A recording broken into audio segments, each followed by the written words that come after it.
Hello guys, welcome back today.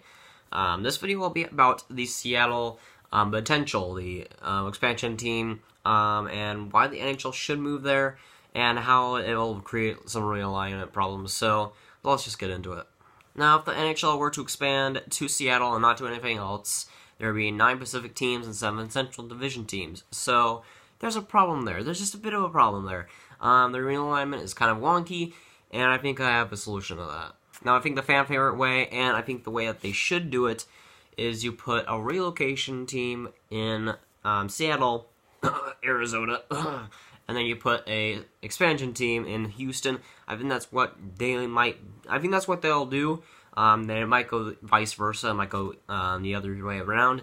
It could go either way, really. But I think that it makes more sense for Houston to get the expansion team and Seattle to get Arizona. I think it just makes a little bit more sense, keeping it in the division. And it's, I think you want Houston to thrive a little bit more with an expansion team. Seattle already has a decent enough hockey market, and Houston you want to get going right off the bat with an expansion team that might actually do well, even if they. Because Vegas already had some great rules to them to get them to an advantage there for the expansion draft, and if they even put more like advantages for a Houston expansion team, possibly that could be a great team there. Might actually do well.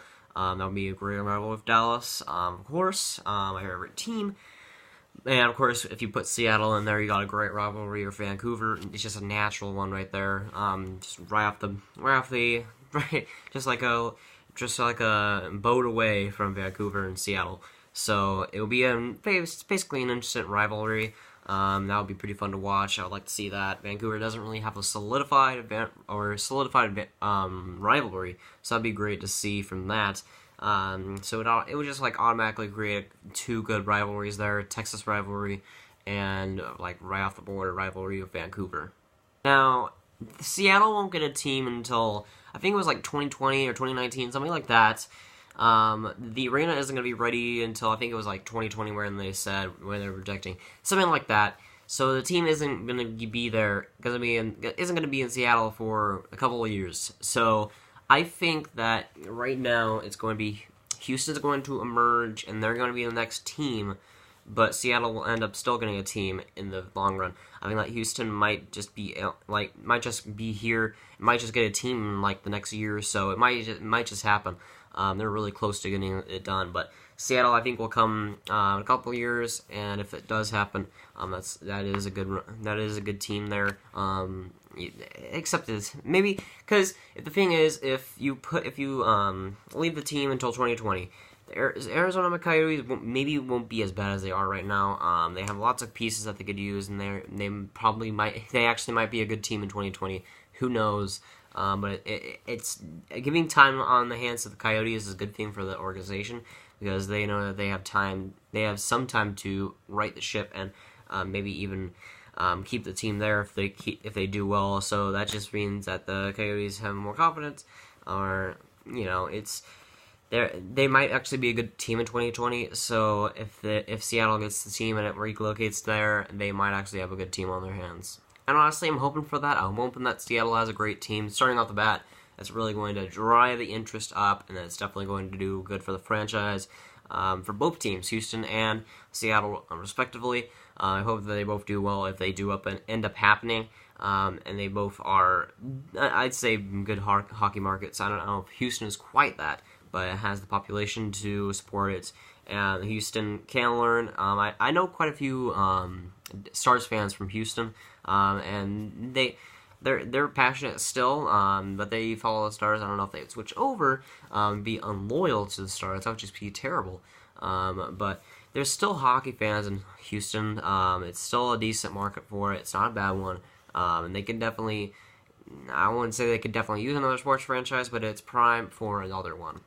If the city is the 4th highest population in the U.S., I think it'll be a good hockey market, no matter what. So the $650 million expansion fee for Seattle, if it does end up going that route, would be $650 million. And on top of the $600 million that is going into renovating KeyArena or KeyArena, whatever it is, that's like that's $1 billion plus for investors, for owners. That's pretty ridiculous. But apparently, if they want an NHL franchise, that's what they're gonna have to cough up. The expansion fees are ridiculous, and for some reason, owners are still laying it up. And you gotta give them credit if the owners actually do pay $650 million for an expansion. Bettman, you're a pretty good genius there. And honestly, if there's only one team that gets an expansion team and there isn't any relocations, I think that Seattle is Seattle's more realistic place to go for the NHL. They got a lot of hockey fans in that market, and it's a good market for hockey.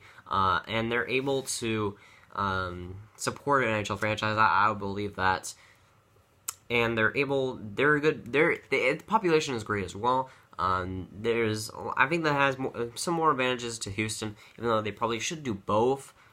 And I think that it's a prime location for two great options for the NHL, and I think that both of them will work well. But it just comes down to relocation or expansion, and then if it actually does go down. That's gonna be it for today, guys. If you guys enjoy it, make sure to like. If you guys really enjoy it, make sure to subscribe, and I'll see you guys later. Goodbye.